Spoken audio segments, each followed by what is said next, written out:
നമസ്കാരം, ഞാൻ doctor Nasla, CMO നാസ് clinic, Mukkam, Kozhikode. എല്ലാവർക്കും ഉണ്ടാകുന്ന ഒരു ഡൗട്ടാണ്, അല്ലെങ്കിൽ എല്ലാവരും കോമൺ ആയിട്ട് ചോദിക്കുന്ന ഒരു ഡൗട്ടാണ്, എന്തൊക്കെയാണ് നമ്മൾ ബേസിക് ആയിട്ട് സ്കിൻ കെയറിൽ ഉൾപ്പെടുത്തേണ്ടത്, അല്ലെങ്കിൽ ബേസിക് സ്കിൻ കെയർ എന്തൊക്കെയാണ് നമ്മൾ ചെയ്യേണ്ടതെന്നുള്ളത്. അത് പുരുഷന്മാരിലാണെങ്കിലും സ്ത്രീകളിലാണെങ്കിലും എന്തൊക്കെയാണ് ബേസിക് ആയിട്ട് ഫോളോ ചെയ്യേണ്ടതെന്നാണ് ഞാൻ ഇന്നത്തെ വീഡിയോയിൽ പറയാൻ പോകുന്നത്.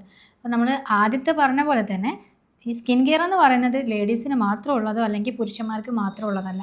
നമ്മുടെ സ്കിന്നിൻ്റെ ഹെൽത്ത് ബെറ്റർ ആക്കാൻ വേണ്ടിയിട്ട്, അല്ലെങ്കിൽ സ്കിന്നിൽ എന്തെങ്കിലും ബുദ്ധിമുട്ടുണ്ടെങ്കിൽ അത് മാറാൻ വേണ്ടിയിട്ടും നല്ലൊരു ഹെൽത്തി സ്കിന്ന് നമുക്ക് കിട്ടാൻ വേണ്ടിയിട്ടുമാണ് നമ്മൾ സ്കിൻ കെയർ ചെയ്യുന്നത്. അത് നമ്മൾ ഒരുപാട് എക്സ്പെൻസീവ് ആയിട്ടുള്ള പ്രോഡക്റ്റുകൾ ഉപയോഗിക്കുന്നതിലുപരിയായിട്ട് നമ്മുടെ ഭക്ഷണ രീതിയിലൂടെ ആണെങ്കിലും അതുപോലെ തന്നെ സ്കിന്നിൽ അപ്ലൈ ചെയ്യുന്നതാണെങ്കിലും പ്രോപ്പറായിട്ട് ഫോളോ ചെയ്യാൻ വേണ്ടിയിട്ട് ശ്രദ്ധിക്കണം. ആദ്യം ചെയ്യേണ്ടതെന്ന് പറയുന്നത്, നമ്മൾ രാവിലത്തെ റുട്ടീനാണെങ്കിൽ മുഖം ഒന്ന് വാഷ് ചെയ്യാൻ വേണ്ടിയിട്ട്, നല്ല രീതിയിലൊന്ന് കഴുകാൻ വേണ്ടി, നമ്മുടെ ഡേർട്ടൊക്കെ ഒന്ന് പോകാൻ വേണ്ടിയിട്ട് നമുക്കൊരു ഫേസ് വാഷ് ഉപയോഗിക്കാം, അല്ലെങ്കിൽ ക്ലെൻസർ ഉപയോഗിക്കാം എന്നുള്ളതാണ്.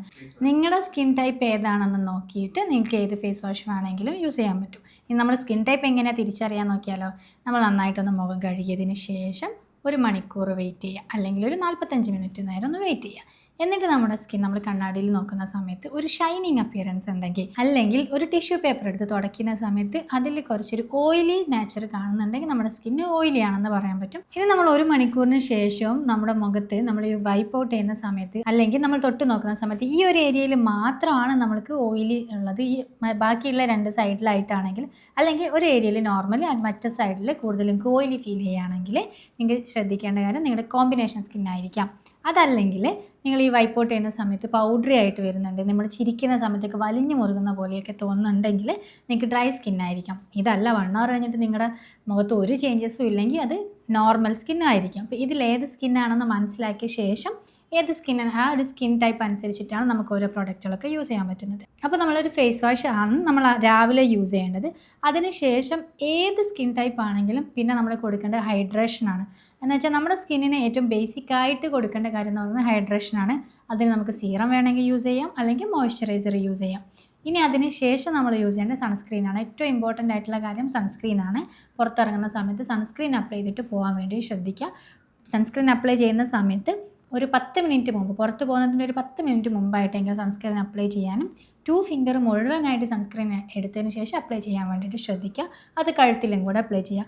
കൂടുതൽ സ്കിൻ ക്യാൻസേഴ്സ് പോലെയുള്ള കണ്ടീഷൻ, മെലാസ്മ പോലെയുള്ള കണ്ടീഷൻ, കരിമങ്ങല്യം, ആ ഒരു കണ്ടീഷൻ കുറയ്ക്കാൻ വേണ്ടിയിട്ട്, ഹൈപ്പർ പിഗ്മെൻറ്റേഷൻ വരുന്നത് കുറയ്ക്കാൻ വേണ്ടിയിട്ടും, അതുപോലെ സ്കിന്നിൽ എന്തെങ്കിലും അസുഖങ്ങളുണ്ടെങ്കിൽ അത് കൂടാതെ നോക്കാൻ വേണ്ടിയിട്ടും, ഡെർമറ്റൈറ്റിസ് കണ്ടീഷനൊക്കെ ഉണ്ടെങ്കിൽ അത് കൂടാതെ, അത് അഗ്രവേറ്റ് ആവാതെ മാക്സിമം കുറച്ചുകൊണ്ട് വരാനും നമുക്ക് സൺസ്ക്രീൻ ഹെൽപ്പ് ചെയ്യും.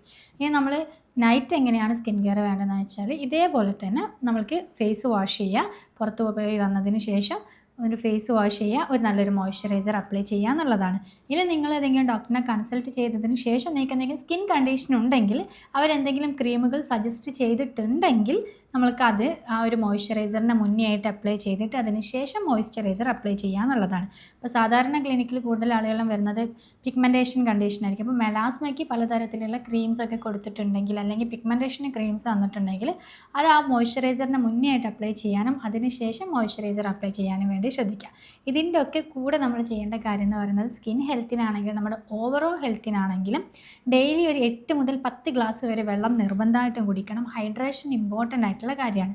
അതുപോലെ തന്നെ നമ്മൾ കഴിക്കുന്ന ഭക്ഷണത്തിൽ ഒരുപാട് മധുരം ചേർക്കുന്നത് കുറയ്ക്കാൻ വേണ്ടിയിട്ട് ശ്രദ്ധിക്കുക. അതുപോലെ നമ്മൾ കൂടുതൽ പുറത്തുനിന്ന് ഭക്ഷണം കഴിക്കുന്നുണ്ടെങ്കിൽ അതിൻ്റെ അളവ് കുറച്ചുകൊണ്ട് വരാൻ വേണ്ടിയിട്ടും, ഇടയ്ക്കെങ്കിലും വർക്കൗട്ട് ചെയ്യാൻ വേണ്ടിയിട്ടും ശ്രദ്ധിക്കുക. ഇങ്ങനെയൊക്കെ ചെയ്യുന്നതിലൂടെ നമുക്കൊരു ബെറ്റർ സ്കിൻ ഉണ്ടാവാൻ വേണ്ടിയിട്ട് ഹെൽപ്പ് ചെയ്യും. അപ്പോൾ അടുത്തൊരു ടോപ്പിക്കുമായിട്ട് നമുക്ക് വീണ്ടും കാണാം. താങ്ക്